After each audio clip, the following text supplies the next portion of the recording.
Қош келіпсіздер студиямызға. Еркекке жасалған бұндай атакада личностьқа жасалған кезде ол әрине оған контратака басталады. Ұнамаса жаңағыдай біз бас саламыз сол жерде. Ұнаса үндемей жымып қана бір от қоя саламыз да айтпаймыз ол жағын. Мен шаршап тұрмын мама деп айтпайды екен көп адамдар. Сіздің қуанғаныңыздың арқасында біз мына жақта қуанамыз. Қуаныш сыйлағаныңа қуанасың десеңші. Еркектің бар өмірі сол. Сен үшін барайын деп тұрмыз. Сен қасыңда отырып, анау жем жеген жылқы сияқты попкорн жейін деп тұрмыз сен үшін. Жарыма мен маңызды екенмін ғой деген сол эмоцияны сезіне алған кезде ол көп нәрсеге көзін жұмып қарайды. Сондықтан жігіттер, махаббат деген жұмыс. Әйел адамға үнемі қамқорлық қажет деп ойлаймын. Менің ұлдарыма қалу керек 4 түрлі нәрсе бар. Оларда бір 4 түрлі әдет қалу керек. Сол неге мен жасауым керек, неге мен сүйреуім керек деген нәрсе бір осы өмірді жаңағы осы өмірмен ғана өлшеген кезде солай болады екен да. Қарым-қатынас ол 50-50 емес. Қарым-қатынас 80-20. Мен ата болуға дайынмын. Біз немере деген арманымыз бар. Бұл кісінің арманы орындалуына мен жауаптымын. Осы отбасылық стратегия деген дүниелеріңіз біздің Қазақстанда қазақ тілді аудиторияға бір өте жақсы бастама болды деп ойлаймын.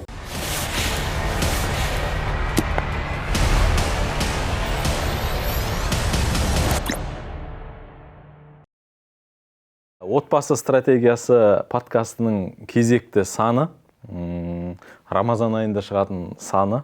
Соған қош келдіңіздер. Бүгінгі біздің қонақтарымыз Нұрсейіт және Құралай. Және менің келіншегім Лаураны танисыздар.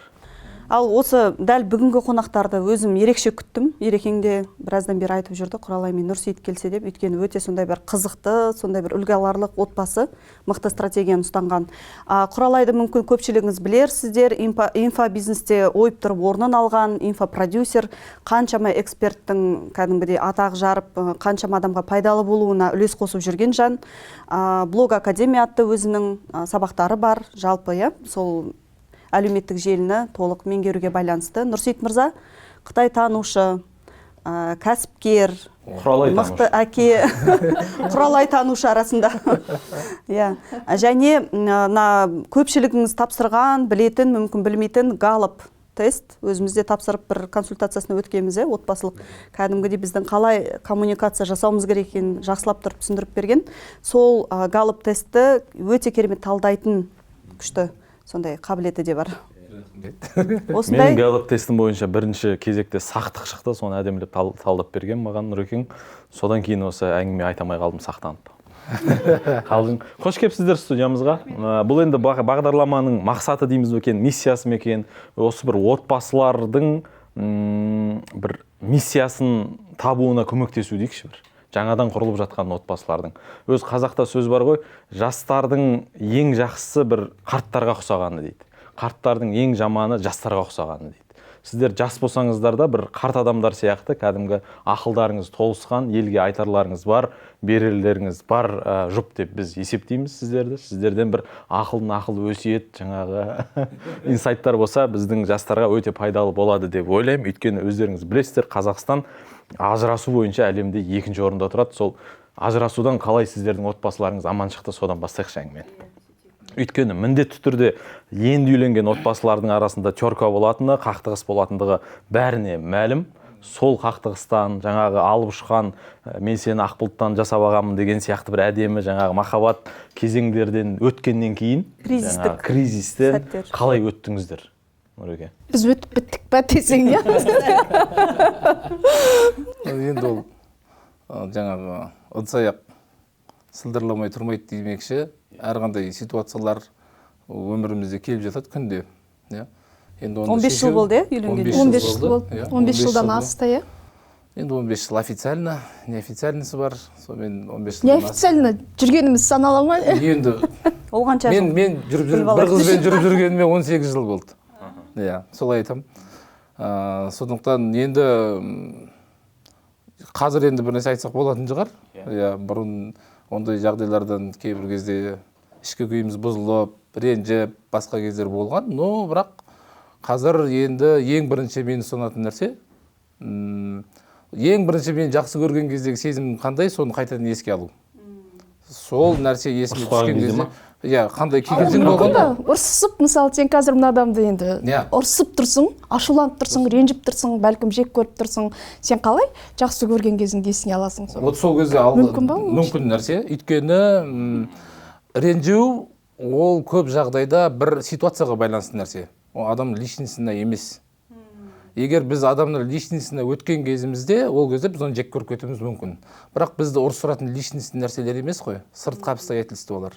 Демек осы Сыртқы жерден жан-жақты. шығатын бір инсайт, ұрысқан кезде жас отбасылар личностьқа емес Сен ситуацияға фокус қою керек деп деген. айтуға болмайтын болып тұр ғой, сонда түсінуімше, иә? Иә.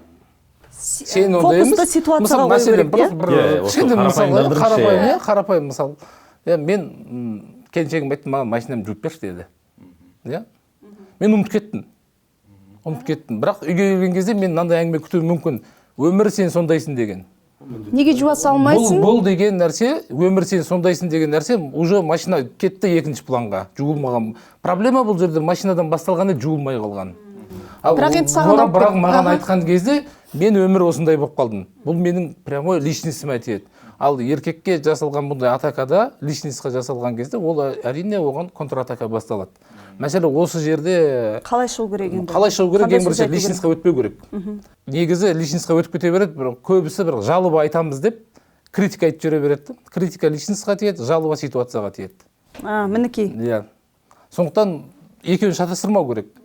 Біз жалоба айтамыз деп критика айтқан кезде, әрине оның біз ана ішкі дүниесіне тиіскен кезде ол тиген кезден қалай шығасыз сен? Сол Жаңа сіз критиканы айттыңыз, иә, Иә. критиканы айттыңыз. Ал енді жалоба қайсымда, мысалы қарапайым неде, мысалмен түсіндірсек түсініктірек болады да. Иә, Жаңағыдай сен ылғи осындайсың, личностьқа өтті, бұл критика. Критика. А жалпы ол Мен қалай сенен болады? сұрадым ғой, машинамды жуып берші деп сұрадым. Неге жумадың? Неге жумадың? Қандай жағдай болды? Мүмкін мен шынымен уақытым болмай қалған шығар. Мен шынымен ұмытып кеткен шығармын. Иә. Мүмкін ол Ұмытсаң маған неге шынымен ұмытасың? машина жуған маңызды болмаған да шығар ол кезде. Бірақ енді ол біздің кикілжіңге алып келетін, болмаса бір-біріміздің ішіміздегі нәрсеге тиетіндей ситуация емес қой. Одан ештеңе бүлінбейді ғой.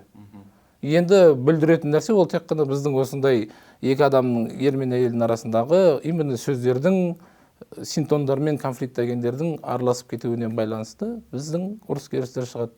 Осыдан бастап адамдарда жаңағы ұрыс-керіс жинала береді, негатив жинала береді, ол бір күні жарылады.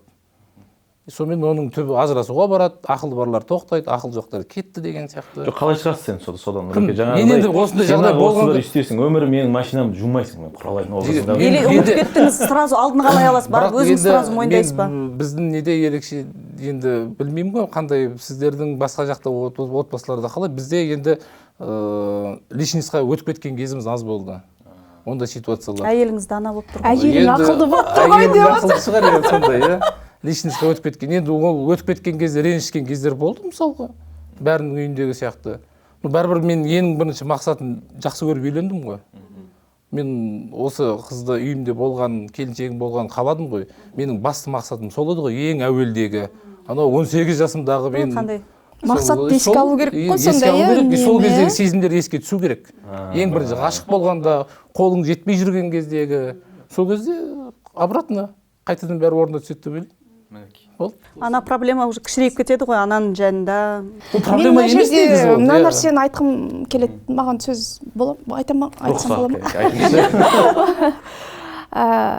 Бұл жерде меніңше біздің жағдайда, енді жарайды, бұл кісі кішкене кеңірек қарайтын шығар, иә, біздің жағдайда мен ойлаймын, дұрыс сұрақ қоя білу маған көп жағдайда ұрыс-керіске ұрынбай, немесе ары қарай бір ұлғайып кетуіне апармай, сөз көбейіп кетуіне апармай шығуға көмектескен шығар. Дұрыс сұрақ қоя білу. Ал енді Құралай, сендер мысалға үйлендіңдер жаңадан, иә? Бірден сол үйреніп кеттіңдер ма, дұрыс сұрақ қоюды, не болмаса бір ол өте келе, жүре келе, екеуіңде жаңа коучингті оқыдыңдар, сол кездерде қалыптасқан дағдылар ма? Сонда мысалы қазір отыру мүмкін да, 2 жас отыр, неге біз сонда сұрақ қоя білмейміз, неге біз дұрыс сұрақ қойып үйренбейміз деген сияқты. Бұл жерде қалай түсіндірсем екен білмеймін, бірақ қыз балалардың тәрбиесіне қарай кетіп қалады екен, егер осындай сұрақ қойылатын болса. Қыз бала кішкене кезінен өзіне сенімді болса, өзінің шекарасын нақты білсе, өзіне не керек екенін нақты білсе, қорықпай, жаңағы қитұрқыға салмай, маған мынау қажет деп айта алады деп ойлаймын. Маған бұл жағдайда өзімнің өскен ортам, әке шешем тәрбиесі бір қатты әсер еткен. Кейін түсіндім мен. Мысалы, өздеріңіз білесіздер, енді әсіресе оңтүстікте қатты байқалады. Жаңағы ене мен келіннің арасындағы көп әңгіме, ене мен келін мен қайын сіңлі, жеңге арасындағы қақтығыстар көп екенін мен оңтүстікте көрдім. Біз оны бұрын сериалдардан көретін едік қой, сериалдарда бала кезімде көрген дүние өмірде де бар екенін мен кейін көрдім. Енді жасыратыны жоқ деп ойлаймын. Бірақ осы кезде біз нені байқаймыз? Келін де, ене де, үйдегі осы ситуацияға қатысы бар, қарым-қатынасқа қатысы бар адамдардың барлығы сұрақты тікелей қоймайтынын байқадым мен кейін. Маған қазір ұйықтау керек, мен шаршап тұрмын мама деп айтпайды екен көп адамдар. Менде сол басынан болды, әу бастан. Ол менің сол қыз кезімнен, бала кезімнен өте еркін өскеніме байланысты шығар деп ойлаймын. Мен мысалы мамама келемді, енеме, мама мен қатты шаршап тұрмын, мына балаға қарай алмаймын, немересі ғой біріншіне, мына баланы қараңызшы деп айтамын. Кейін мен басқалардан байқағаным, сол менің абысындарым өйтіп айта алмайды екен. Күтеді, бірақ неге қарамайды деп олар бүйтіп ойлайды екен, мен шаршасам да мынаны бағуым керек, или мен шаршасам да осы үйдің бүйтіп жүруім керек деп ойлайды екен да, өзінен басқа дүниенің бәрі бірінші орынға шығады. Және де ол қыз келін мысалы ренжіп жүреді, неге мен байқамайды, мен шаршап жүргенімді байқап демалсамшы деп неге ешкім маған айтпайды деп ойлайды екен да. Мен ойлаймын, сен өзің айтпасаң елдер қайдан біледі, сен шаршап тұрсың ба, өзің бүйтіп істеп жүрсең бәрін, иә. Сол менде әу бастан осы отбасыға келін болып түскеннен бас кезде енді енемдерге оны қабылдау қызық болған шығар, біртүрлі болған шығар, білмеймін енді ол кісілерге қалай болғанын, бірақ олар мені сол күйімде қабылдады. Бас кезде мен кейін жүре келе жалпы олай емес екенін түсіндім, оңтүстікте шыдау керек, айтпау керек екен, бірақ мен әу бастан мен шаршап тұрмын, қазір ұйықтаймын, мама баланы қарай тұра аласыз ба деп айтып сөйтіп үйреніп кеттім. Былай қарым-қатынаста да сен қазір маған ренжіп тұрсың, не үшін ренжіп тұрсың, сен не үшін маған өстіп қатты сөйледің деген сияқты ашық сұрақтар қою менде бала кезден қалыптасқан. Бәлкім ол да көмектескен шығар деп ойлаймын.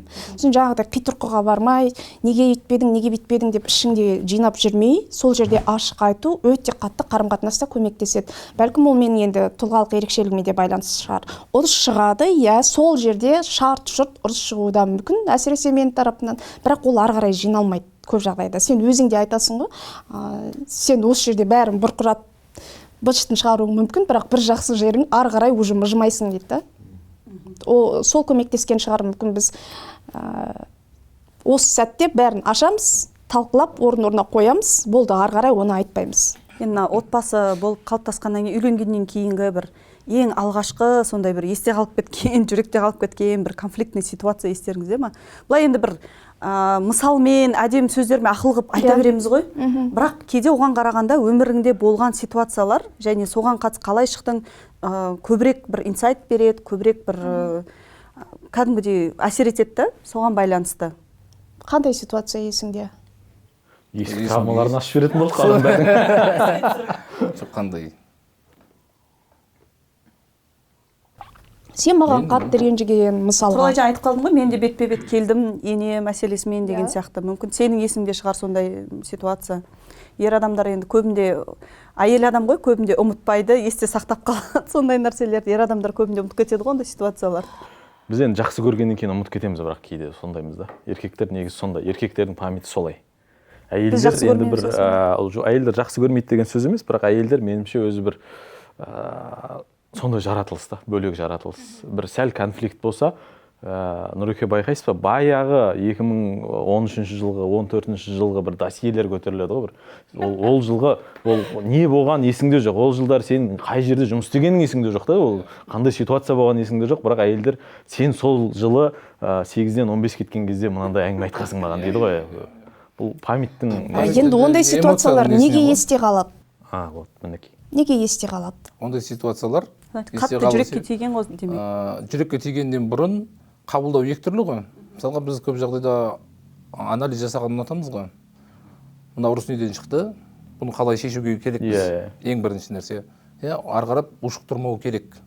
Ушықса не болады? Одан кейін маған ренжіп тұр, мен ренжідім, осыны қалай жазу керек? Қалай шешіп тастау керек? Ең бірінші. Шешілді, кетті, ол бізден шықты. Бірақ біздің қабылдауымыз, енді әйел кісілердің қабылдауында ол эмоциямен қабылданады ғой. Сондықтан қандай да бір ұрыс керістің жанжалдың арасында ол жаңағы ощущениенің, чувствоның, эмоцияның бір категорияларына келген кезде сол баяғы 2013-тегі 8-ден 15 кеткендегі ощущение сол кезде келіп қалуы мүмкін. Триггер болады деп тұр ғой. Триггер болады. И содан сол кездегі нәрсе қайтадан шығуы мүмкін. И содан кейін ол сізге картаны қайтадан жайып бере салады. Ұрыс емес, эмоция қайтадан шығады да. Бірақ кеше не істегендеріңізді ұмытып қалуы мүмкін әйел кісі. Жақсылығыңды ұмытып қалуы мүмкін. Әбден мүмкін, да, әбден мүмкін. Сыйлығыңды ұмытып қалады ол әбден мүмкін. Бірақ бәрібір эмоция келген кезде бір күні ол қайтадан эмоцияға бері қарап шығады ғой. Ол эмоция қатпар жиналып тұр. Жаман эмоцияны шақырмаңдар десең. Иә, эмоция деген сол. Енді жаман эмоцияны жинай берсеңіз, бір күні Былай ауырасыз. айтқанда гештальт болып тұр ғой. Енді маған бір ситуация есіме түсті. Ол енді соншалықты бір жаңа үйленген кезде емес. Қобалжи бастағанда не істеп қойып едім. Ол соншалықты бір ерте кез емес енді. Мен айтып тұрмын ғой, жауып сол жерде қайттан разборка жасап, жауып тастап ары қарай кеткен жақсы көретін адам ғой. Бірақ сонда да есіме түсіп тұр, ол соншалықты ерте емес, осыдан бір 4-5 жыл бұрын ғана болған.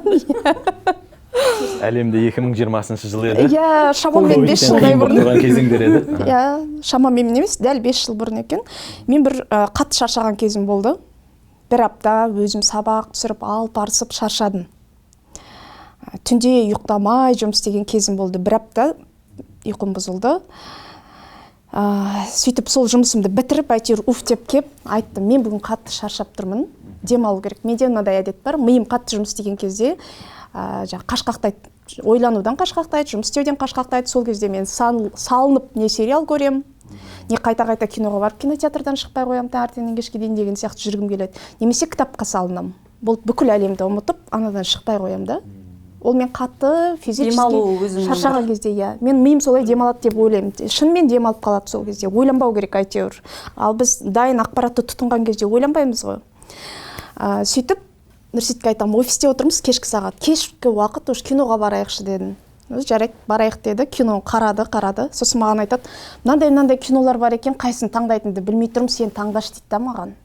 Мен шаршап тұрғаным соншалықты, мен кино таңдауға да сондай кез болады, контент қарай алмайсың, ұқпайсың ана, бір сөздің өзін ұқпайтын. Мен айтам да, мен қазір таңдай алмаймын. До такой степени шаршап тұрмын, кинолардың описаниясын мен қазір оқи алмаймын. Маған сол ауыр болып тұр, сен өзің таңдаш деймін. Сөйтсем бұл маған бүйтіп айтады ғой. Қазір мен таңдаған кино саған ұнамай қалады сосын дейді ғой. Тура сондай ғой негізі. Рас дұрыс айтқансыз. Жарылдым мен сол жерде, жарылдым. Маған қазір бірдеңе айтама деп отырсам. Жоқ, ол жерде ол әжептәуір ұрыс болды. Травма болып кеткен ситуацияң осы болса. Кино таңдамағандықтан ажырасып кетейін. Жоқ, сол маған ол өте қатты травма болды. Сен әшейін бір кино таңдауға жауапкершілік өзіңе алмай тұрсың ба деп мен сол жерде біраз жерге дейін барып. Шаршауын сөйтіп бастың ғой былай айтқанда. Шаршауым ары қарай массажға бардым, бірақ киноға барған жоқ. Біз екеуміз екі жаққа кеттік. Бірақ қалай болғанда да мен соңғы бір 5 жылда өте қатты сол кезде ұрыстым. Мен қатты ренжідім сол кезде, өте қатты ренжідім. Сен менің соншалықты шаршап тұрғанымды қазір түсінбей тұрсың деп. Бұл біздің семьяда да болатын нәрсе да, негізі бізде жігіттерде мынандай бір нәрсе бар сияқты. Бұл ғылыми қалай аталатынын білмеймін. Енді киноға барғысы келіп тұр, мысалы дейікші әйелің. Енді оған ұнайтын киноға барайықшы деп ойлайсың да сен. Өзіңше жақсылық жасап тұрмын деп ойлайсың. Маған ұнамайтын киноны әйеліме ұнағаны үшін көре салайыншы деп сен оған уступка беріп тұрсың да. А сол кезде сен таңдай қоймадың деп қаның шеді ғой. Сен үшін барайын деп тұрмыз киноға. Маған ол кино ұнамайды, ол жаңағы мелодрама ма, бір ұрғиған бір бәле. Сен үшін барайын деп тұрмыз. Сен қасыңда отырып, анау жем жеген жылқы сияқты попкорн жейін деп тұрмыз сен үшін. Сен құрбандыққа барып тұрсың да негізі. Бірақ соны бағаламайды ғой, күйдіреді ғой. Сен уақытымды құрбан етейін деп тұрмын дейсің өзің. Сөйтіп ойлайсың. Уақыт бәрін бөлейін деп тұрмын саған. Ал бізге ол кезде жігіт толық жауапкершілікті өз мойнына алып, дәл сол жағдайда. Процесс маңызды болып тұр да. Ол бізге де ана қандай кино болайын деп тұрғаны аса маңызды емес та. Ана жерде сен үшін жауапкершілік алып, таңдауды жасап, бүкіл процессті ұйымдастырып, барып, қасыңда отырып, мені қалауыңды жасадым деген сол бізге сол нәрсе керек та андай. Қалау бөлек қой. Қалау бөлек қой. Мәселе біздің жұп құрғандағы ең басты мақсатымыз біз бір-бірімізге уступка жасап үйрену ғой. Сондықтан біз сіздер киноға шақырсақ, ең әуелі еркектің тарапынан болатын нәрсе, ол сізге ұнау керек бірінші. маған емес, кино, ресторан, тағы қандай жер бар. тура солай. Иә, біз барған. Сізге ұнау керек. Яғни сізге ұнаған кезде сіздің алған эмоцияңыздан ұнаған, қуанған. Бізге келетін эмоцияны одан да жоғары ғой. Тоже біз оны да ойлаймыз ғой. Хотя ол кино ұнамауы мүмкін, бірақ сіздің эмоцияңыз важно бізге. Ең бірінші. Сіздің қуанғаныңыздың арқасында біз мына жақта қуанамыз. Табиғат солай жұмыс істейді. Өзіңді маңызды сезіне аласың. Маңызды сезінесің. Біреудің қуаныш сыйлағаныңа қуанасың десеңші былай. еркектің бар өмірі сол. Миссиясы сол, ол жанындағы жарын қуанту ең бірінші нәрсесі. Сол күліп жүру, сол бақытты болу, сол кезде ол еркектің ең бірінші жолы болады, энергиясы болады, мотивациясы болады, басқасы болады. Енді әйелдің тарапынан сол кезде күйеуіңді миллионер қылудың жолы сол кезде қуана беру дешті. әйелдің нәрсесі, ең басты керек нәрсесі соған қуану. Ұнамаса да қуана білген әйелде ол осы кезде тату өмір сүру басталынады. Бұл басқа несі жоқ. Сіз келісесіз оған. Күл өміріміздің несін ашып бере салдыңыз ғой. Мен мысалы киноға барғанды ұнатпаймын мысалға. Вообще кино көрмеймін, мен актерлардың атын білмеймін мысалға. Балам мынаны танисың ба дейді, Құралай мына актер бар екен, білмеймін мен. Шынымен Құралай үшін барам деймін. бірақ барам киноға, да? Киноға барып отырам, қарап отырам, ұнады дейді, ұнады, ертесін ұмытып қалам бірақ. Киноны шынымен ұмытып қалам. Ана бір рет Құралайдың жазбасынан оқып байқағам. Граф Монте-Кристоға апарып 3 сағат бойы сіздерді марафонның алдында қинаған. Қайда? Граф Монте-Кристо. Неге барып? Иә. Жазып едім ғой, өзім ұялдым. Ана мен ақ рахаттанып отырмын ана жерде қуанып. Ана 3 сағат ана мүлдем жанрында түсінбейді. Ертең таңертең тұрып Түркістанға марафонға кету керек. Анау да бітіп болмады. Иә. Ұнады, бірақ солай кішкене қысылдым деп. Мен бала кезімде оқыған кітабым Граф Монте-Кристо сол шығыпты деп мен қатты барғым келді. Ертеңде марафон, жүгіреді, шаршайды, бәрін біліп тұрмын, бірақ сонда да мен үшін сөйтіп барып шыдап отырған. Бірақ фильм шынымен күшті болды, иә. Ондай киноларды көрмей қалмау керек. Костюмі бәрібір классика ғой. Рахмет айтпақшы, онда біз рахмет айту керек болып тұрмыз ғой сондай жағдайларда. Сондай бағалау керек болып тұрмыз ғой енді. Қуануымыз болып тұр ғой, эмоция беруіміз. Шынымен де бізде мына табиғаттан, тәрбиеден, жалпы біздің мына бір ұлттық бір менталитеттің дүниелерінен енді қыздарымызды бір шетінен ұят болады, күлме, жырқылдама, жаңағыдай әбден тыя бергеннен шынымен қазақ қыздарының өзінің эмоциясын ашық білдіруі өте қиын. Шында осы жерде айтатын едім, аналарға жалпы қызды сол жағынан тыя бермеу. Кішкентай кезінен қуанып, кез келген қыздың фитрасында бар нәрсе да, ол эмоцияны рахаттанып шынайы көрсету. А кейін біз соны бастаймыз. Күлме қатты, не болды сонша жырқылдап деген сияқты сонымен басылып қалады да, эмоцияны білдіре алмай қалады шынымен. Содан кейін бір ұнап тұрған дүниесінде кейде ашық айта алмайды. Жаңағыдай, ой, осылай деп ойлап қалар, былай деп ойлап қалар деген сияқты. Сол үшін қыздар енді бүгінгі мына әңгімеден жарларыңызға эмоцияларыңызды ашық білдіру. Біз анда үндемей, біз ұнамаса бір нәрсе бар да осы жерде, жұбайлардың арасында да, әсіресе әйелдер қауымында көп, өзімізде де көп кездесіп жатса. Ұнамаса жаңағыдай біз бас саламыз сол жерде. Ұнаса үндемей жымып қана бір от қоя саламыз да, айтпаймыз ол жағын. Так и должно быть деген сияқты ғой. Норма ретінде бір жай қабылдай саламыз. Сондықтан ұнаса да бір, ана айтады ғой, жақсы көргендеріңді білдіріңдер. Тіпті ұнады ма, сен үшін көріп тұрсың ба, бағалап бір рахаттанып эмоцияңды шығар. Бірақ оны да бір жасау оңай емес та, үйренбеген адамға. Ақырындап сол нәрсені дағдыға айналдырып, эмоциясына бір ерік беріп шығаруына бір үйрену керек сияқты қыздарға. Мына бір рилсқа шығатын 1,5 минуттық реч болды енді. Телевизионщик ретінде солай қарайтын болдық қой, әңгіме речке. Көп сөйлеп кетіп жатырмыз ба? Жоқ, рилсқа сиятын әңгіме болды, 1,5 минуттық әдемі болды деп. Ол қыздар ғана емес, жалпы жігіттердің де бар проблема деп ойлаймын. Мысалға біз таңдау жасау, эмоциямызды айту, маған ұнайды немесе ұнамайды деп айту деген. Енді бұл жерде мәселе эмоционалды интеллектті тәрбиелеуде деп ойлаймын. Біз ересек кезімізде эмоционалды интеллектімізді тәрбиелей аламыз. Бала кезімізде жарайды, біздің әке-шешеміздің өздері білмей бізді осылай қылып, өздері сияқты қылып өсірді ғой. Артық эмоцияда шынымен тыйым болды. Өйткені олар әлі күнге дейін өздерінің эмоцияларын интеллекттер төмен ғой, эмоциональный интеллект демеймін. Енді біз ересек кезімізде соны өзіміз үйрене аламыз деп ойлаймын. Ақырын осындай подкасттардан көріп, басқа жерден сабақ алып деген сияқты.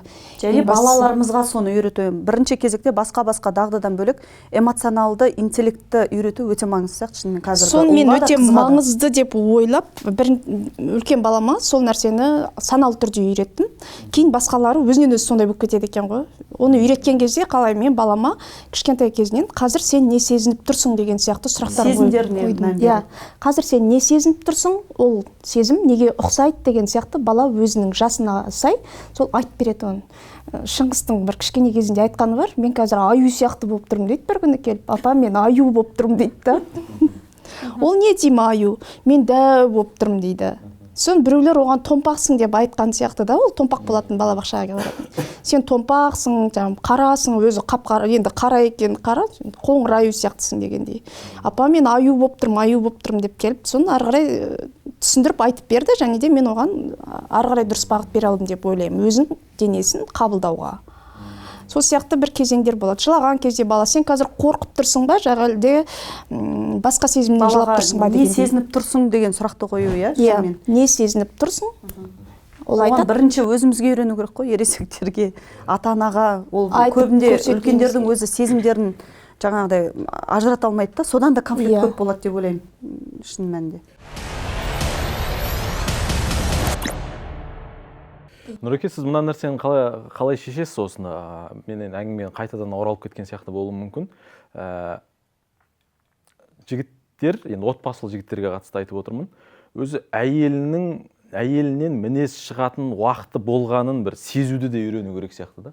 Мысалға мен солай уже сезем, менің әйелімнің бір ұрсатын кезі бола бастаған осы бір сезем. Қалай сезесіз? Әйелдің ұрсатын уақыты өзінен өзі келе ма, или жаңағыдай әрекеттермен соған жеткізе ма? Бір нәрсе әсер ете ма? Ол өзінен өзі келеді. Сен қалай внимание берсең де, киноға барсаң қанша уақытта бір келеді? Ол өзі сондай бір циклдары бар енді. Соның алдын гормоналды циклымызбен уақыт жақындады деп па? Алдын алуды мен енді толық істей алып жүрмін деп айтпаймын, бірақ соның бір алдын алғым келеді да кейде. Бірден гүл берем ба, бір жаққа шығып кафеге барып келеміз бе, білмеймін әйтеуір. Уақыт бөлудің деген сияқты. Осыны көп жігіттер ескермейтін секілді. Осыны ғылымда не дейді? Алдын аламай қаласың, немесе алдын алсаң да көмектеспей қалады. Сіздерде қалай осы нәрсе? Жоқ, оның бәрінде бар нәрсе ғой. Жоқ, бір сезім туралы айтып отырмын. Сезім туралы, иә?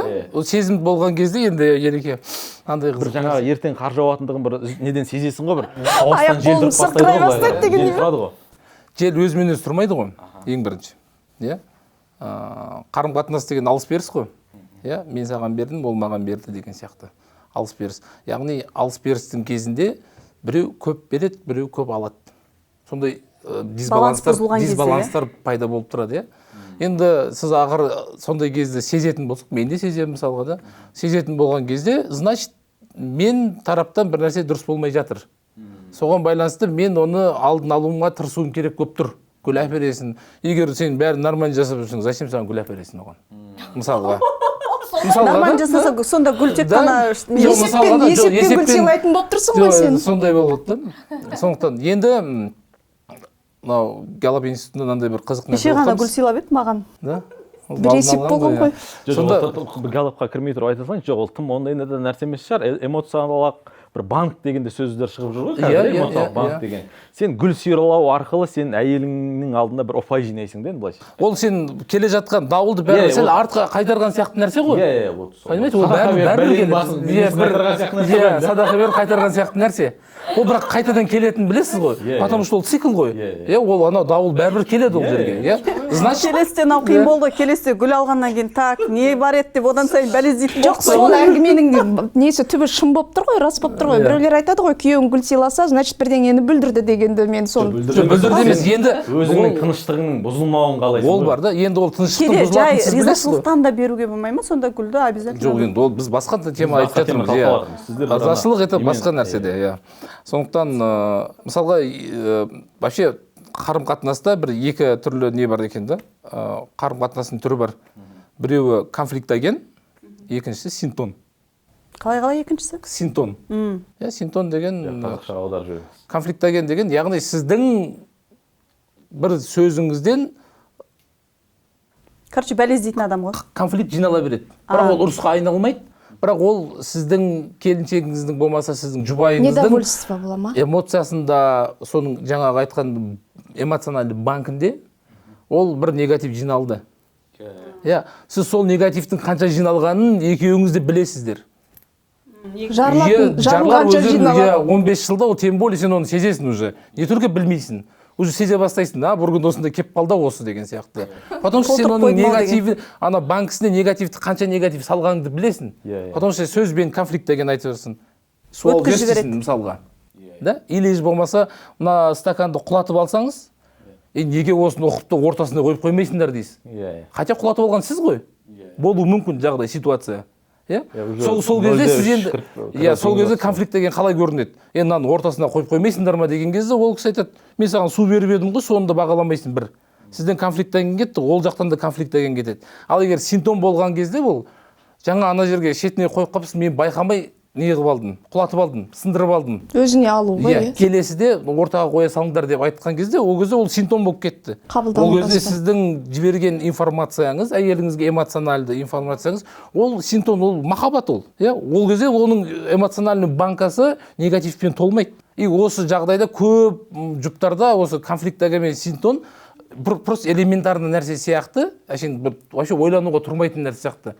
Стаканды айта салдым, не болыпты сонша? Деген сияқты. Ана жер дұрыстап жинап қоймайсыңдар ма деген сияқты. Элементарный үйдің ішіндегі кухнядағы нәрселер, тұрмыстық нәрселер жиналып, ол бір күнде да жарылады ол. Потому что ол вечный емкості бар, өзінің объемы бар. Сол объем толған кезде ол хочешь не хочешь жарылады.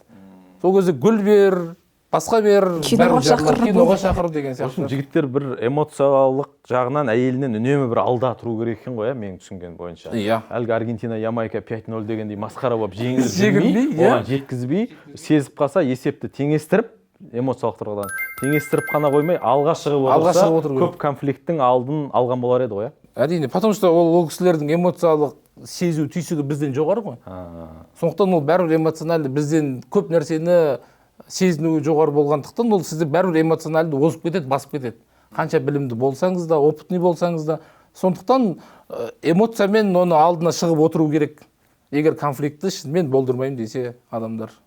Яғни жаңағы дүниелерде бағалау, айту, сосын барып жаңағы неге ортасына қой дегенде бір кінәлі ету емес, өзінің де кінәсін мойындау, ана жаққа бір ескерту, сонда уже екеуі тең да. Өзің кінәлі дей бересіздер ғой, қысқасы айтқан кезде. Бір забота болу керек болып тұр ғой. Негізі әйел адам, ер адамнан үнемі сондай бір признаниемен, бір забота қалай болатын еді ойбай. Қамқорлық. Бір қамқорлық. Әйел адамға үнемі қамқорлық қажет деп ойлаймын. Үнемі қамқорлық қажет, ол үлкен іс пе, кіші іс пе маңызды емес, дәл өзіңнің күйеуіңнен қамқорлық алу маңызды. Кіші іс деген не ол қамқорлық? Жағдай, стаканды ортаға қой деген сияқты нәрсенің өзінде біз қамқорлық сезінсек, мысалда, не болмаса үлкен бір мәселеде де қамқорлық сезінсек, бізге ол былай айтқанда екеуінің айырмашылығы жоқ деуге тән. Біз мынадан да үлкен эмоция аламыз, алғыс сезіміне бөленеміз, үлкен бір проблемадан күйеуіміз бізді қамқорлықпен құтқарса, алып шықса, содан да почти бірдей.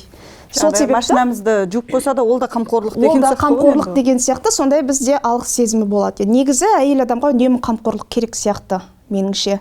Қанша жерден самодостаточный, ақша табатын, жаңағы бәрін білетін, көлік айдайтын, өзінің бизнесі бар әйелдер болса да, мысалы декретте бірнеше баламен үйде отырған, дәл қазір табыс тауып отырмаған әйел болса да, қандай әйел болса да, ер адам тарапынан үнемі қамқорлық күтеді деп ойлаймын.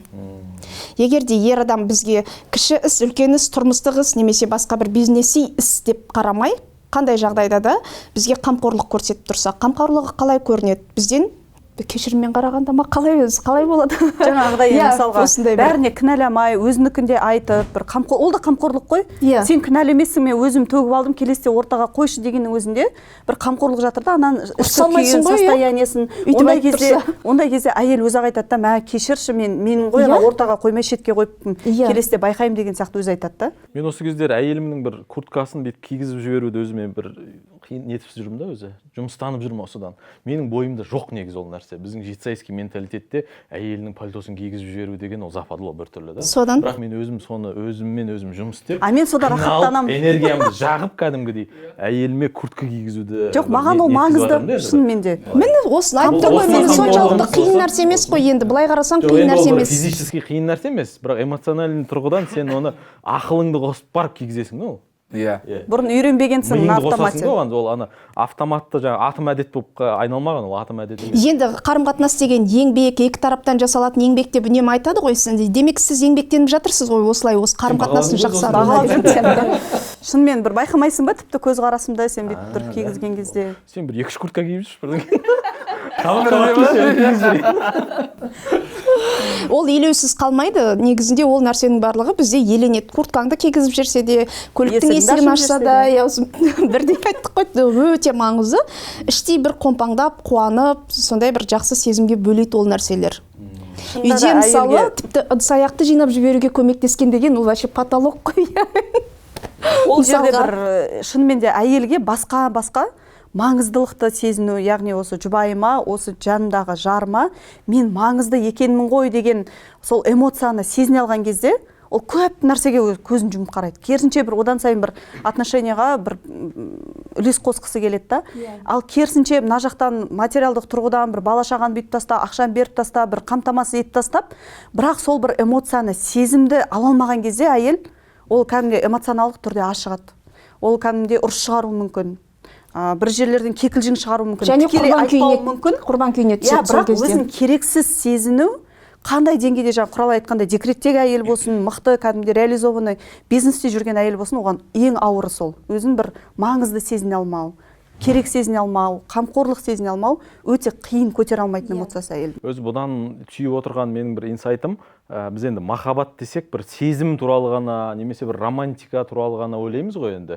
Енді оны жоққа шығарып жатқан жоқпын, бірақ менің түсінігім бойынша өз махаббат деген негізі жұмыс екен ғой бұл.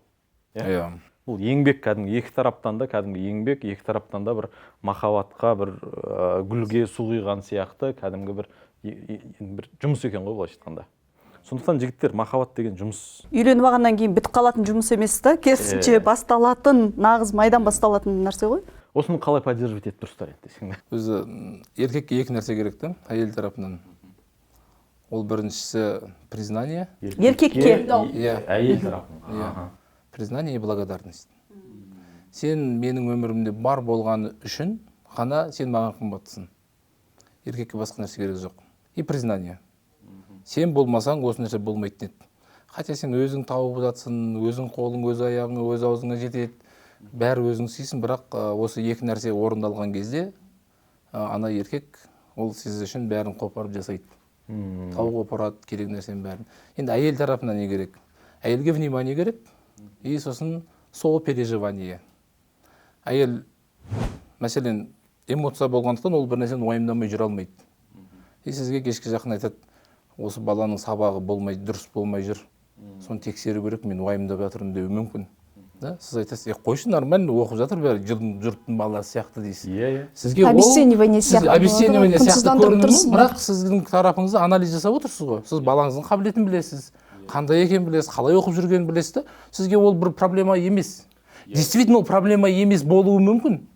Бірақ сізге айтты ғой, жаңағыдай мен переживать тұрмын. Енді сіз сол уайымына внимание беріп бірге уайымдайтын болсаңыз, сіз сол күні таңертең завтрак сізде дайын тұр деген сияқты. Осы екі нәрсені жұптар бір-біріне жасайтын болса, бұны енді кәдімгідей прямо анандай мануал, ручной жасау керек адамдар.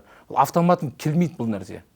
Бұны мен қазір келіншегім сөйлеп жатқан кезде внимательно кішкене тыңдайшы 5 минут.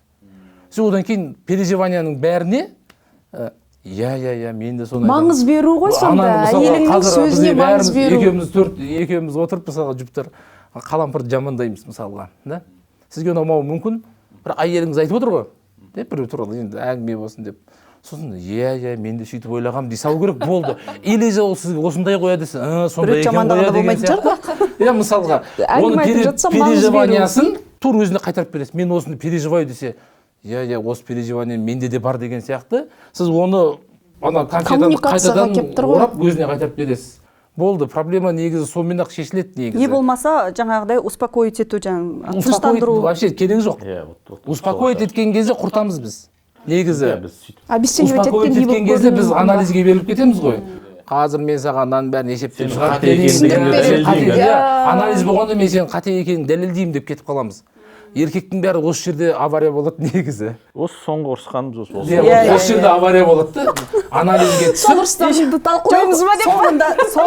соңында ұмытып қалғансыз ғой, басында не болған, вообще басқа нәрселер кетіп қалады да. А шын мәнінде басында, шында да мен айтқан уайымды андай мән бермей бүйтіп басқа нәрсеге өтіп кеткен кезде мен уже болды бітті жарыласың да. Енді сіздің жағдайыңызда қалай ол көріну керек, да? Енді еркек адам бәрібір аналитикамен, анализбен жүретін болғандықтан сіз де оның болмысын түсінуіңіз керек. Яғни сізбен бірге ол переживать етпей жатса, яғни ол шынымен оған переживать ететін нәрсе емес екенін мойындау керек. Сіз тараптан да. Әйелдердің де бір сол кезде, ол кезде мойындау қиын. сол кезде жоқ, ол ситуацияны уайымдайтын нәрсе емес деп қарай алмайсың ол кезде. Менің уайымыма, менің чувстволарыма, оказывается, наплевать деген жоқ, сіз енді қазір бір тарапты ойланып тұрсыз, тек қана өзіңізді. Сіз неге ерекеңді ойламайсыз? Көрдіңіз бе? Жоқ, мына жерде мен былай ойлаймын. Біз бұл кісілердің конфликтін ашамыз ба десек, өзіміздің ашып қойдық қой бәрін. Мына жерде кімде эмоция басым болып тұр, тасып тұрған адам, оның басылуы қазір қиындау ғой.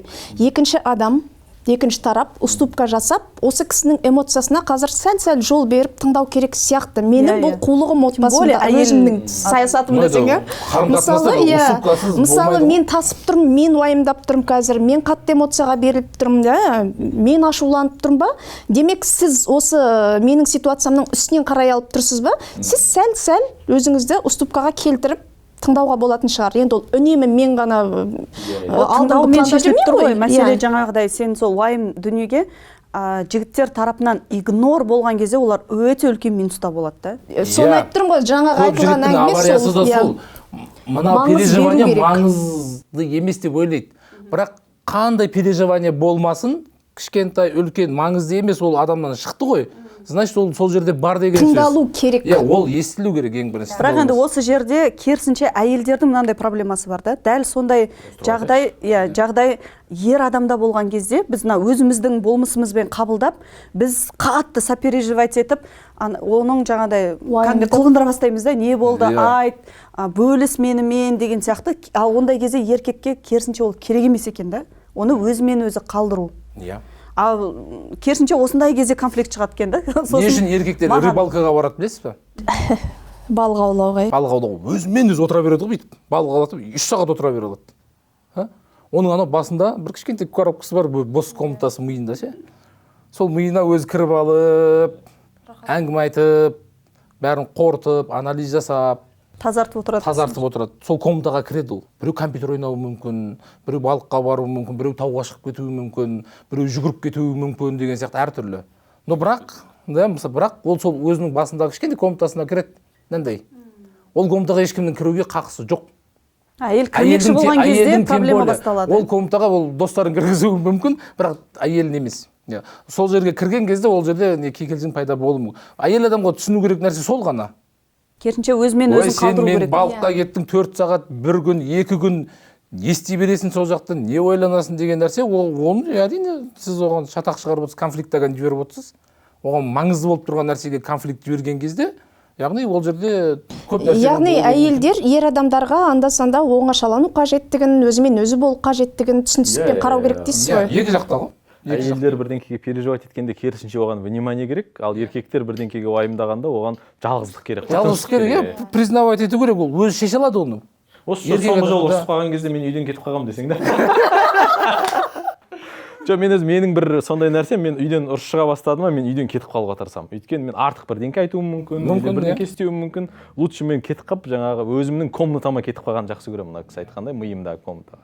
Лучше так. Шынымен ана эмоцияң басылып бір кезде ұшыра береді. Бағалай бастап, бір ойланып, басқа стадияға өтеді да, ал тұрса жаңағыдай кете беруі мүмкін ғой. Ауылда бір Бақыт деген көкеміз бар еді. Бақыт көке, ассалаумағалейкум, көріп отырсаңыз, әйеліммен ұрысып қалсам, шөп жаққа кетіп қалып, бір айғайлап келемін дейді да.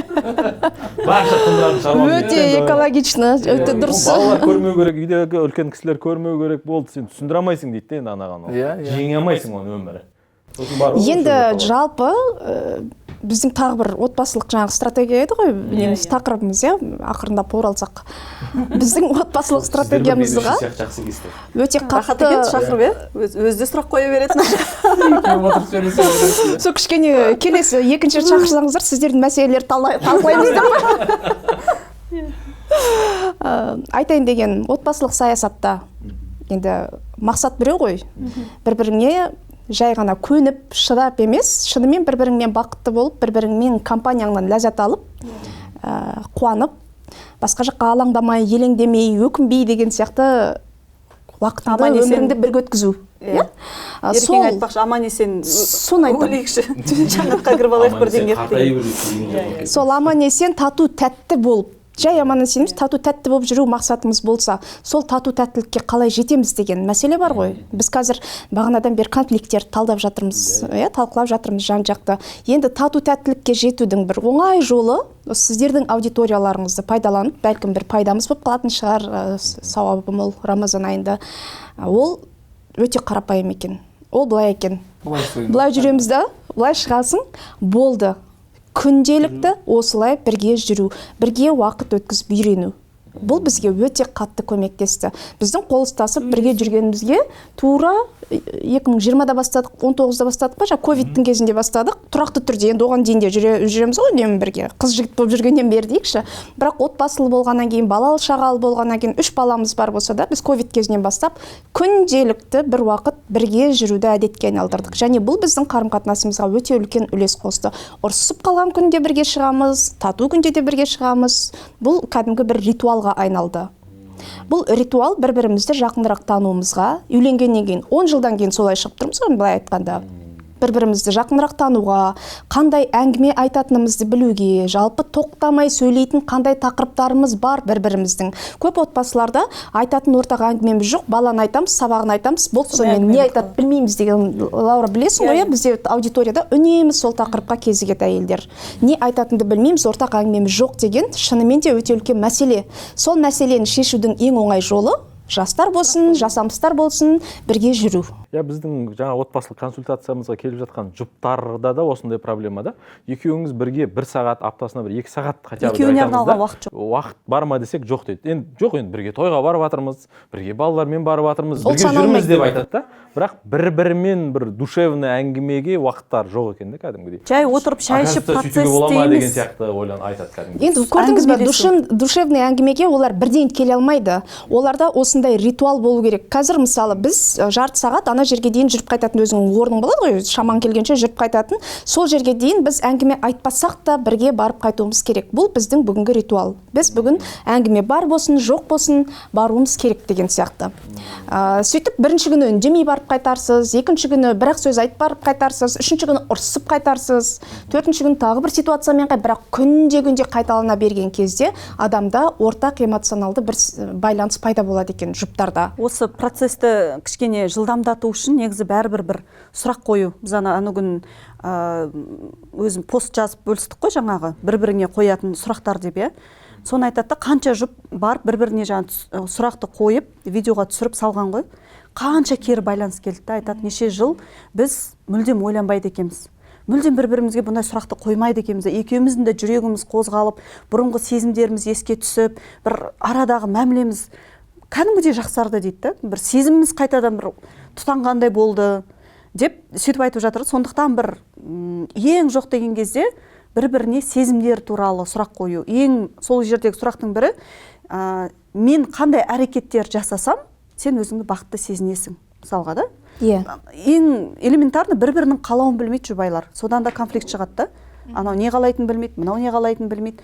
Сондай бір сұрақтарды қою да кәдімгідей бір мәмілені жақсартатын. Сол ғой, енді сол сұрақты қоятындай бір аура қалыптастыру керек. Орта ол жаңағы біз жүрген кезде сөйлесе аламыз, әңгімелесе аламыз деген сияқты. Бала шағаның алдында емес, үйде емес дегендей бір айналаны өзгертіп, физикалық активностың бар, миының белсенділігі қосылады деген сияқты. Сосын ал әңгімелесейік деген сияқты бетіп отыра қалып сөйлескен кезде сол шықпауы мүмкін дегенім ғой. Жалпы осы сияқты бір ритуалдар отбасымен бірге жасайтын отбасылық қарым-қатынастың нығаюына өте жақсы көмектеседі екен. Осы адамдар үйленеді ғой енді. Осы мен қазіргі қараймын да, үйлену керек болғаннан кейін амал жоқ үйленіп жатқан адамдарды көрем кейде. Үйлену керек еді деген сияқты дейін. Жасы 35-ке келіп қалды, или 30-на. Қазір өзі біздің осыдан 10 жыл бұрын қарасаңыздар, ол 30-ға толып үйленіп жатса кеш болып есептелетін. қазір уже 40-қа жақындап үйлене беретін болды қазіргі жастар.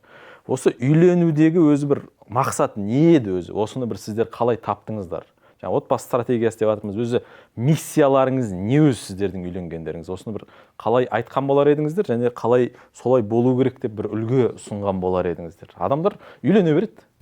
Бұл өте қызық сұрақ, бұл сұраққа байланысты біздің екеуміздің көзқарасымыз екі түрлі. Нұрекеңде біз бұл сұрақты енді келіп тұрамыз анда-санда, бұл кісіде бірақ жауап бар. Адам жақсы көру керек, ғашық болу керек. Сол ғашықтық сезімдің осы эмоциясы қатты кезде адам көру керек, өмірін өткізу керек деп мен ойлаймын. Ешқандай есеп емес, ешқандай басқа нәрсе емес.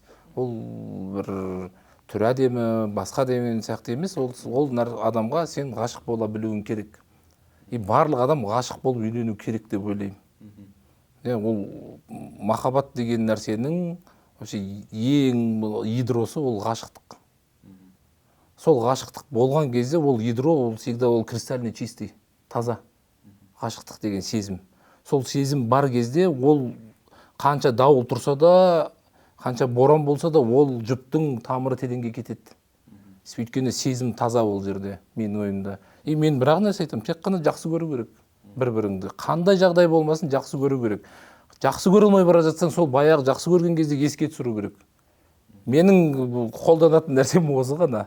Болды, мен жақсы көріп үйлендім, ғашық болып үйлендім. Енді қалған бәрі. Ол кезде ешқандай стратегия да жоқ, саясат та жоқ, жай ғана жақсы көрем. Сен қазір мен ғашық болған кезден қазір әдем болып кетті. Мысалға, қазір сол кездегі суреттерін көрсем, мен бұрын ғашық болмайтынмын, жоқ болмайтынмын деп ойланамын қазір мысалға да. Наоборот, қазір жақсы әдем болып кетті мысалға, сол кездегі әдем қылып алдым өзім десеңші. Ол да бар шығар енді де. Но бірақ мен ғашық болдым. Ештеңесі, папам звондайды. Осындай қызбен жүріп жүр екенсің, руы не дейді ғой? Білмеймін деймін. Папам ар жақтан боқтайды, сен жүріп жүрген қызыңның руын білмейсің ба? Қандай адамсың сен? Бірінші сұрауым керек қой. Вот, менде ол не только ол сұрау деген нәрсе. Вообще ештеңе көрмеген мен, білесіз бе? Болды, вот мен ғашық адамым бар, болды, басқа сұрамағам. Содан кейін білдік қой, өзі. Ары қарап, қандай, қай рудан, қай жақтан деген сияқты нәрселердің барлығын. Менің жағдайымда, ана 1+1 деген кино бар ғой. Омар Симен түсіретін. Сода анау коляскада отыратын кісі бар ғой. Сол айтады ғой, мен Омар дейді ғой, ана қара балаға ше, қараушысына. Мен саған бірақ нәрсе тілеймін дейді. Сен өміріңде махаббат, ғашық болып көруің керек дейді. Мен өміріме өкінбеймін дейді. Паралич болып қалдым, келіншегім тастап кетті, басқа өліп қалды. Бірақ мен сол сезімді көрдім. Мен сол сезімді көрдім дейді. Мен сол сезімді бойымнан өткіздім дейді. Сол үшін маған басқа дүниенің бәрі әшейін тәрк ете аламын дейді. Мен де тура сондай. Болды, басқа ештеңе жоқ. Просто. Жылап қалайын едік қой, кәмелет. Сіз екеумізді екі түрлі дедіңіздер ғой. Иә, біз осы тақырыпта үнемі сөйлесеміз, үнемі емес, кейде сөйлесеміз, айтады ғой маған, мен сені жай ғана жақсы көрдім. Қазір ойласам, сол кезде ең әлемдегі ең сұлу қыз сен сияқты едің. Сөйтсем ол кезде емес, қазір сұлуырақ екенсің ғой, баяғы кезінде деген сияқты айтады. Ол да ғашықтықтың басқа бір деңгейлері ғой. Басқа бір формасы, бір деңгейге өтуі деген сияқты шығар. Ал менде жақсы көрдім болды. Жақсы көрген жігітке мен ессіз жақсы көріп тұрмын, сол үшін тұрмысқа шығуым керек деген менде ой болған жоқ. Тағы да сол менде әу бастан өзімнің стратегиялық ойлауым бар екен, енді оны кезінде білмесек те, менде мына жігіт мені қатты жақсы көріп тұр, және де оқуы жақсы, отбасы жақсы деген сияқты, сондай бір менде бәрібірде есепте емес шығар. Ақылмен. Здоровый көзқарас болды деп ойлаймын. Розовый очкисіз. Мен әшейін ғашық болдым, бітті, мына жігітке тұрмысқа шығам деген менде болған жоқ. Мен бәрібірде әке шешең кім, қай жылғы, қанша жаста, немен айналысады деген сұрақтар маған қызық болды мен есімде. Немен айналысасың, немен айналысқың келеді болашақта. Сабағың қалай деген. Енді сіздер білесіздер, мысалы біздің исламда алам деген адамның тісіне дейін қарап алуға қақың бар деген нәрсе бар ғой. Мен кезінде сол үшін өзімді бір андай меркантильный есеп адам сияқты сезінетін едім, қазір өзімді сол дұрыс болған деп ойлаймын. Меніңше керемет формула ол, солай болу керек деп ойлаймын. Жігіт ессіз ғашық болу керек, ал қыз жаңағыдай жалған бір розовый очкилерсіз, керісінше қыздарға ессіз ғашықтықпен тұрмысқа шығуға болмайды деп ойлаймын. Сол иә, содан көп зардап шегіп жүрген мысалдар да бар. Енді бұл жерде ескеру керек нәрсе, мүлдем жақсы көрмей, тек қана жаңағы ақшасы күшті, машинасы күшті деген сияқты ол да болмайды. Бәрібір де мен жақсы көріп тұрмын, бәрібір бүйрегің бұрып тұр, жақсы көріп тұрсың, осы жігіттен айырылғың келмей, етегін ұстағың келіп тұр ғой, енді бәрібір де. Енді жас болғаннан кейін, сезімге беріліп тұратын жас болғаннан кейін, онсыз да болмайды. Дегенмен айтқым келетіні, егер де мысалы бұл бір ішетін сондай бір сондай бір жігіт болатын болса, мен все-таки ол кезде қазір ойлаймын, бұл жігіттің болашағы қандай деп ойланар едім. Мың жерден жақсы көріп тұрсам да, мен өзімнің болашағымды дұрыс адаммен қосайын деп жатырмын ба, жоқ, дұрыс емес па дегендей, қыздарда ғашықтықтан да бұрын, ғашықтықпен қатар дейік, осындай бір здоровый көзқарас болу керек. Иә, өте дұрыс, тамаша. Иә, мен ғашық болдым болды деп кете беруге болмайды деп ойлаймын. Бұл енді сіздер осы жұп боп қосылудағы екеуіңіздің өзара принциптарыңыз ғой, енді сондай бір формулаларыңыз. Енді жұп боп қосылдыңыздар. Осы екеуіңіздің осы жұптарыңыз екеуіңізді қайда апара жатыр? Б точкаларыңыз қандай осы жұп боп қосылғандағы? Осыны да анықтау маңызды сияқты да. Қандай осы Құралай мен Нұрсейіттің осы жұбы, отбасы, стратегиясы Б точкасында оларды қайда апаратыр? Негізгі мақсаттарыңыз. Анықтамастан-ақ кәдімгі әйтеуір бір адам оған кейін қартаясың, өлесің деген сияқты өмір сүріп кете беретін адамдар. Автомат түрде кете береді. Бұл біз үшін өте маңызды мәселе, оны талқылаймыз. Жаңағы бұл стратегиялық нені өте ұстанатын. Бұл енді біздің өте негізі тек қана өзімізге қатысты интимді, сакральды, былай айтқанда бір Құдайдан тілейтін дұғамыз, тілегіміз және арманымыз ғой. Дегенмен айта берсек те болады шығар. Оны бір жас отбасыларға, бізді көріп отқан адамдарға осындай нәрсені де бір белгілеп, Б точкамызды, соған барынша ұмтылуымыз керек екен деген бір ой керек қой адамдарда. Видение пайда бұл жерде мына нәрсені айтып өтейікші, менің жоспар жасау деген бір ауруым бар десек болатын шығар.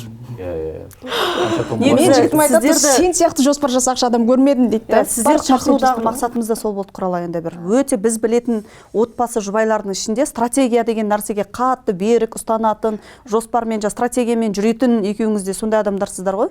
Сондықтан да білгіміз келіп тұр да, ар жақтағы стратегияларыңыздың Б точкасы қандай екен? Оған қандай стратегиялармен бара жатырсыздар? Енді менің жағдайымда, менен ұлдарыма қалу керек бір 4 түрлі нәрсе бар. Оларда бір 4 түрлі әдет қалу керек. Ол ең бірінші дұрыс ұйықтап үйрену керек, дұрыс тамақ ішіп үйрену керек, бір нәрсе оқып үйрену керек, қимылдап үйрену керек. Менің вообще әкелік өмірдегі стратегиям сол. Осы балаларға осы 4 дағдыны, әдетті, күнделікті дағды ретінде қалыптастырып кетсем, ең бірінші мен жеңдім деп ойлаймын. Ең бірінші. Екінші, ол бұл балалармен байланысты, енді екеумізден болғаннан кейін оларға да қарап тұру керек екен. Енді екеумізге келген жағдайда, ең бірінші нәрсе енді Құдай біледі, қандай болатын, но бірақ біздің менің жағдайымда жасау керек нәрсе, біз дені сау, ойы сау, бір жақсы жерде екеуміз немерелермен, мен обязательно айтамын балаларыма. Біз немере деген арманымыз бар. Мен балаларыма айтамын, жаңағыдай ертең бір ғашық болып қалдым, орыс қызды әкеп тұрмаңдар деп үйге ескертіп отырамын. Оларға балалардың бәрі мен бағам, өзім бағам деп айтамын балаларыма. Сондықтан менің ең бірінші нәрсем бала шағама, немерелеріме қарау. И соған байланысты мен соларға не үйретуім керек деген нәрсемен менде өзімнің басымда жоспарым бар. Ол ертең дүниеге келсін, Құдай қаласа, Құдай бұйыртып.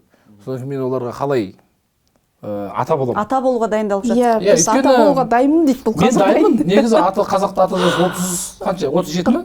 40-қа дейін ата жас. Абай 37 жасында ата болды. Енді 60 жас ол үлкен ата жасы, 80 жас баба жас деген сияқты. Мен ата болуға дайынмын енді.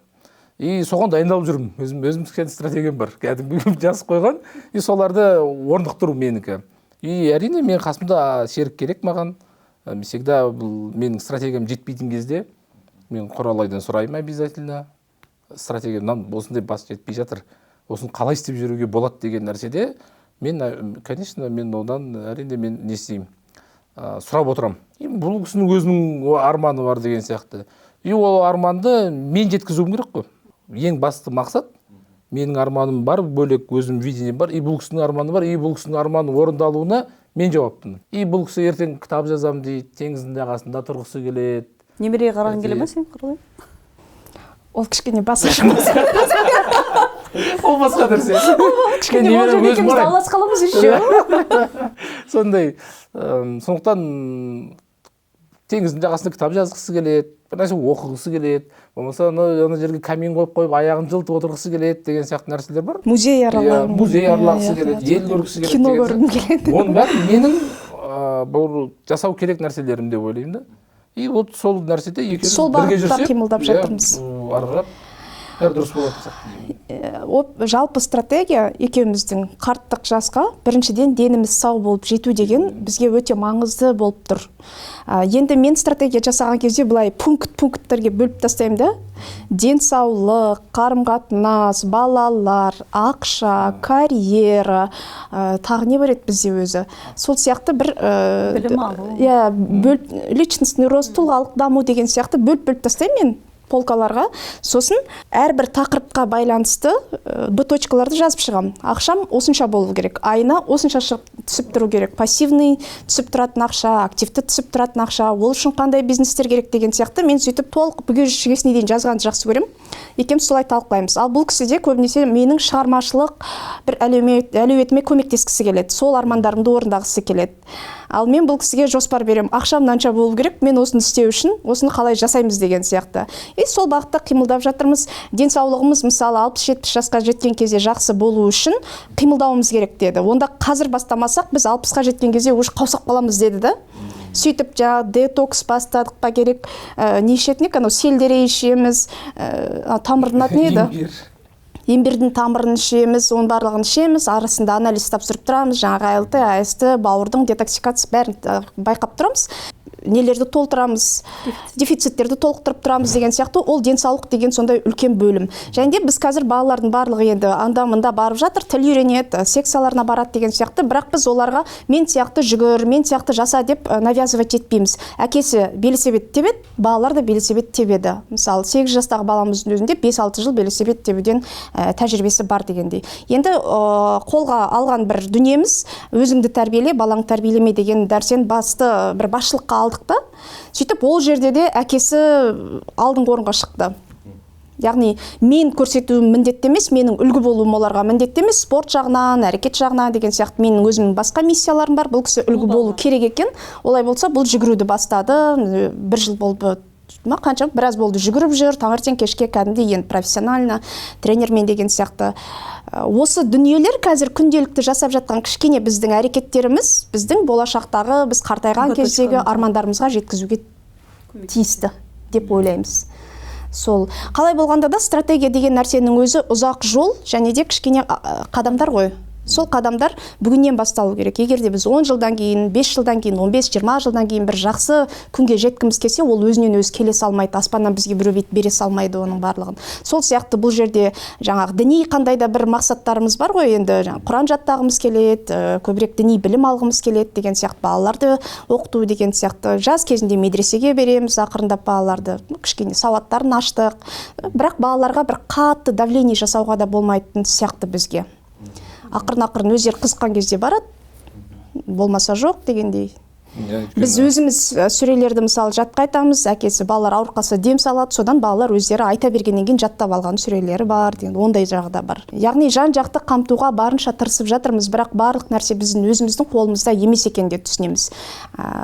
Нәтиже Алладан қалай болады көреміз, ең бастысы сондай ниетіміз дұрыс шығар енді бұйыртса. Статистика бойынша физиологиялық ұзақ өмір сүретін адамдар, олар бірінші стратегтер, мысалға Уоррен Баффет, қасындағы досы кім? Мединга ма? Екеуі қазір 97-де ма? Екеуі шамалас осындай замандастыр, 100-ге келіп жатыр екеуі де стратег. Вообще стратегиясы бар адам негізі ұзақ өмір сүреді. Өйткені жету керек мақсат болатын проблемалардың алдын алады ғой. Жоқ, одан кейін нәрселер жету керек мақсат көрініп тұрады. Программа жасайсыз ғой өзіңізге, ең бірінші. Одан кейін екінші ұзақ өмір сүретіндер, олар селекционерлер. Селекционер бүгін алма жеп отырады.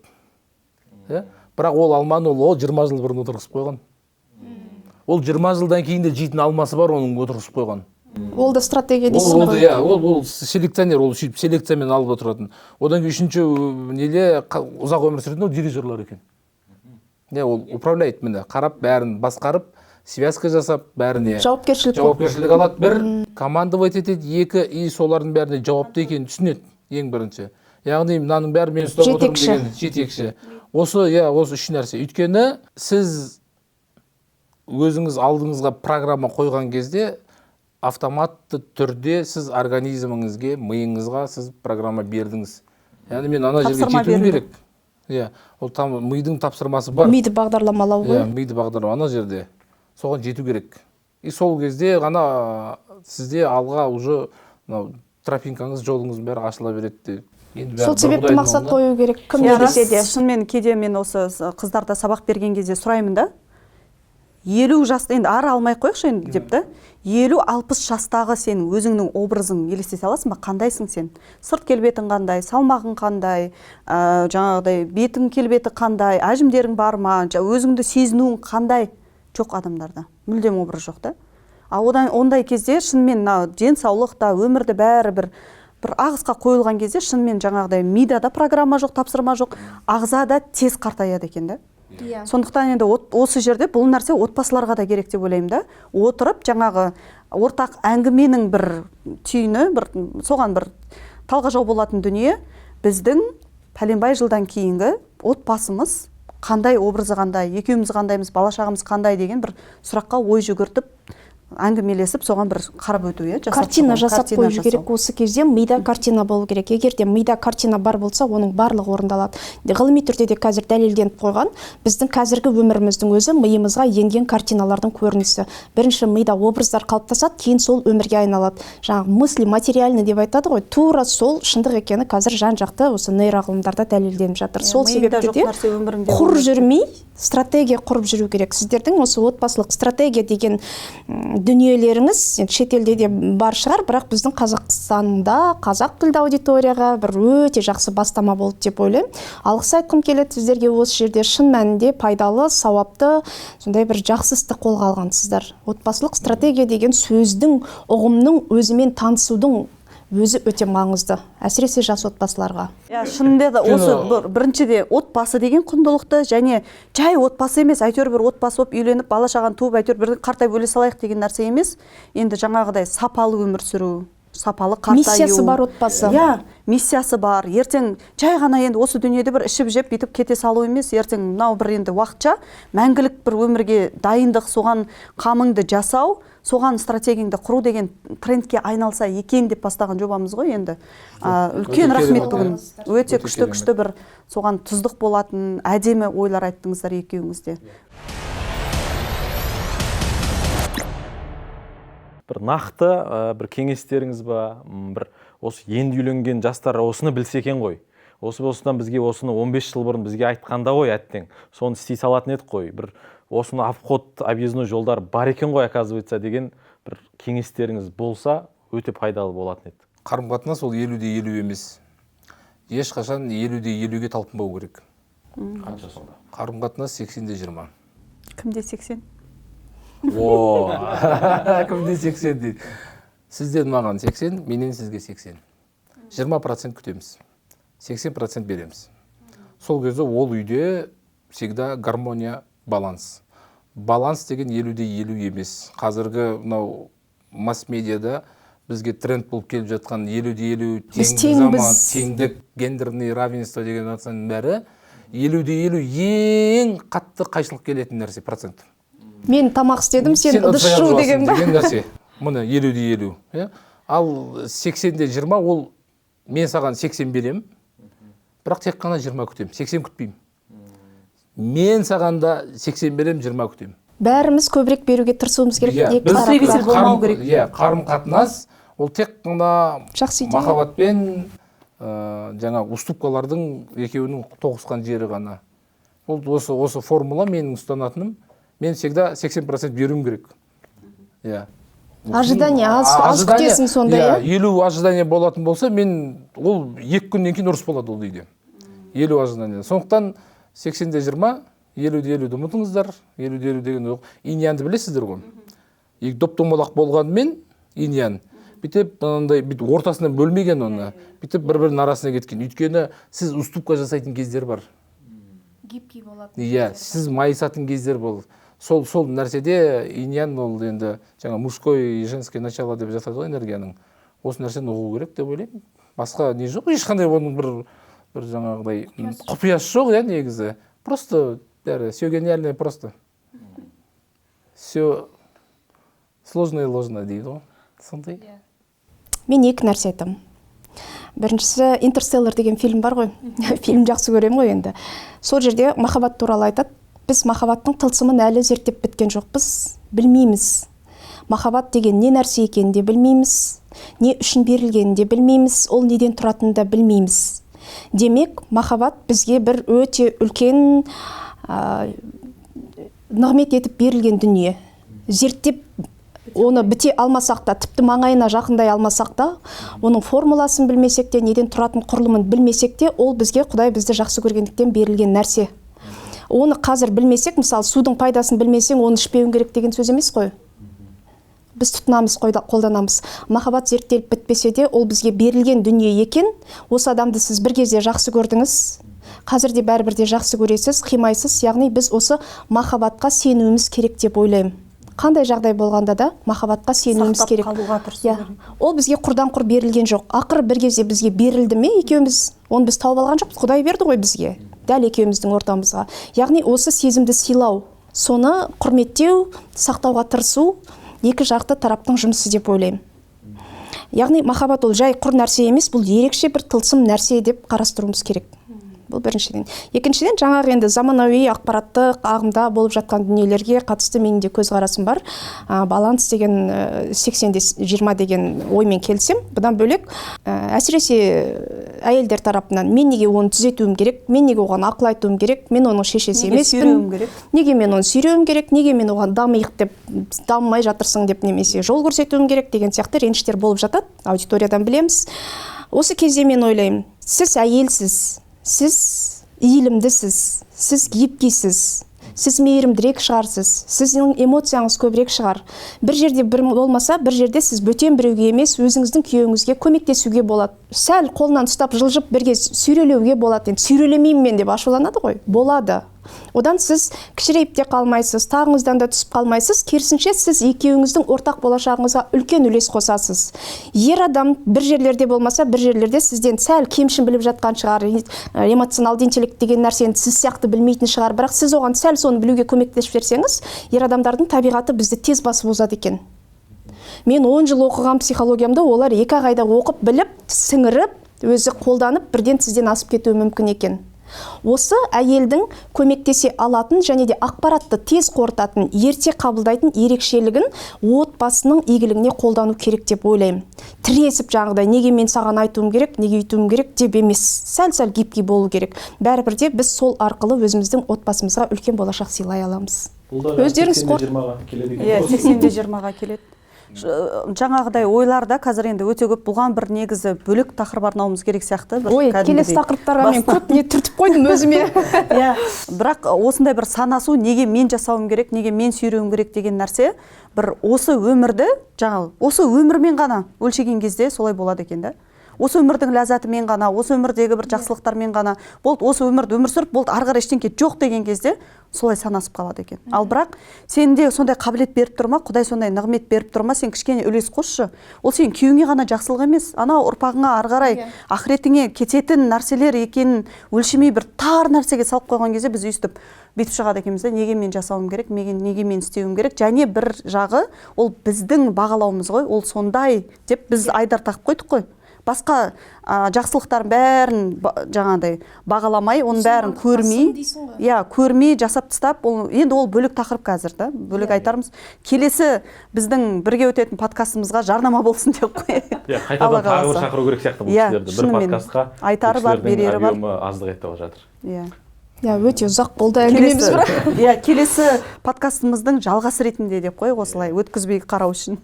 Мы живем во времена Ахиллеса дегендей, мы живем во времена Құралай мен Нұрсейіттік секілді. Өте пайдалы әңгіме болды деп ойлаймыз. Жас отбасыларға, жалпы бір үйленгелі жүрген жұптардың өзіне. бір жарым сағаттық әңгімемізді енді бірде X-пен жаңағы 1,5-мен тыңдап 1 сағатта көріп шыққан шығарсыздар. Тағы бұл бағдарламадан не ой түйдіңіздер, комментке қалдырыңыздар, инсайттарыңызды комментке жазыңыздар, немесе қандай қате кемшіліктер кетіп жатыр бізде, ескертпелеріңіз болса, оларды да міндетті түрде жазыңыздар. Біз бір-бірімізді өсірейік, және Құралай мен Нұрсейіт келсін дегендеріңізді де оны да жазыңыздар, тағы да келсін дегендеріңіз, және бұдан кейінгі бағдарламалардан қандай жұптарды көргілеріңіз келеді, оны да міндетті түрде жазсаңыздар, бізге бір көмектескен болар едіңіздер. Айтпақшы, осы жерде бір дәстүріміз бар, біздің ұмытып барады екенбіз, келген жұптардан бір қолқа саламыз. Бір үлес ретінде көріп отырған көрермендерге бір пайдалы сыйлық па сіздерден, бір немесе жай сіздермен бір кездесіп әңгіме айтқысы келетін жеке бір нелер көргіңіз келеді, бір екеуіңізден бір консультация ма, жалпы енді Велопрозбор. Үздік сондай пікір білдірген, осы подкасттан алған инсайттарын әдемілеп тұрып, осы жаңағы YouTube-тағы комментарийге, өзінің парақшасына сілтемеге қойып тұрып бөліскен жандардың ішінде, және осы, яғни бірінші шарт, осы подкастпен өзіңіздің сторисіңізде бөлісуіңіз керек. Екінші шарт, алған инсайттарыңызды әдемілеп тұрып, осы комментарийге YouTube-та жазуыңыз қажет. Сол ішіндегі бір үздік комментарий иелеріне бір сізден бір 2 сыйлық болса. Галлаптың тестінің результаты Галлап болды. деген не екенін білмей жатсаңыздар, ондай Парақшадан оқып аласыздар. Нұрсейіттің парақшасына Қарап көруге болады. Түркістанға жазыңыздар. Енді мен не сыйлаймын, мен не сұраса соны беремін деп па, мен коучинг сессия жасауға болады, продюсерлік бір стратегия жасап бере аламын. Миссиясын анықтауға көмектесе алады. Бұл кісі миссияны анықтауға көмектесе алса, мен блог арқылы табыс табу, блог арқылы өзіңнің жеке брендіңді қалыптастыру, блогты дамыту, блогта тиімді контент жасау, құр уақыт өткізу емес деген сияқты тақырыптар бойынша консультация немесе бір стратегиялық сессия жасап бере аламын. Бір емес, бірнеше адамға болсын, енді көп оқырман көрермен қарайды. Нақты нешеу келісіп алайық? 3 адамға, давайте 3 адамға. Онда Нұрекеңдікімен 4 сыйлық, сонда 4 үздік комментарий иесіне осыны сый болады екен. Пайдаланып қалыңыздар мүмкіндікті, қол жете бермейтін, өте сондай мамандар көрдіңіздер ғой бүгін пікірлерінен. Сондықтан осы қатты мақтап жүргендер пайдаланып қалыңыздар. Рахмет сіздерге. В общем, қазақтар жаңа қос жасатта кетпей отырып алады дегенде бізде бағдарламамызды аяқтай алмай кеттік. Осымен бағдарлама аяқталды. Рахмет.